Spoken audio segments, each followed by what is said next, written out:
Hello बच्चों, let's see this question and here this question say what is the difference between personal communication and mass communication?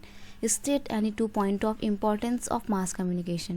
Question आपसे बोल रहा है कि personal communication और mass communication के बीच में क्या डिफरेंस है वो बताइए, और साथ ही साथ मास कम्युनिकेशन की कोई 2 इम्पॉर्टेंस आपको यहाँ पे बतानी है.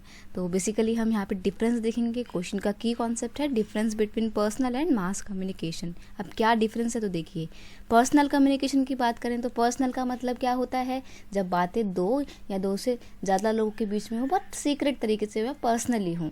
Exchange of information between the individuals is called the personal communication. मतलब आपस में जो बातचीत करते हैं वो होती है पर्सनल कम्युनिकेशन. मास कम्युनिकेशन की बात करें तो मास का मतलब क्या होता है, बहुत बड़ी आबादी. Mass communication means exchange of information among the large number of people by using radio, television and internet etcetera.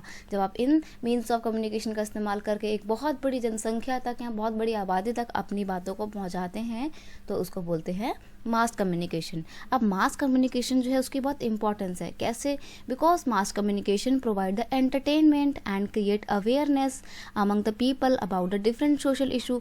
अब जब आप लोगों को एक बात में बहुत सारी बातें बता सकते हो और एक बहुत बड़ी आबादी आपकी वो बात सुन सकती है, तो आप उस कम्युनिकेशन के मीन्स का इस्तेमाल करके क्या करोगे, या तो लोगों को एंटरटेनमेंट कर सकते हो, उनका जो मन है वो अच्छा कर सकते हो, या फिर उनको किसी सोशल इशू के बारे में जानकारी देके उनको अवेयर कर सकते हो. तो ये है पहली इंपॉर्टेंस मास कम्युनिकेशन की.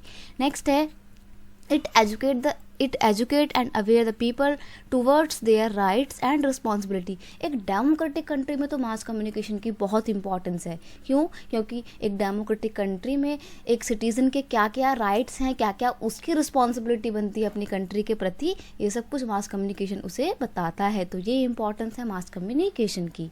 I hope you understand it well. Best of luck.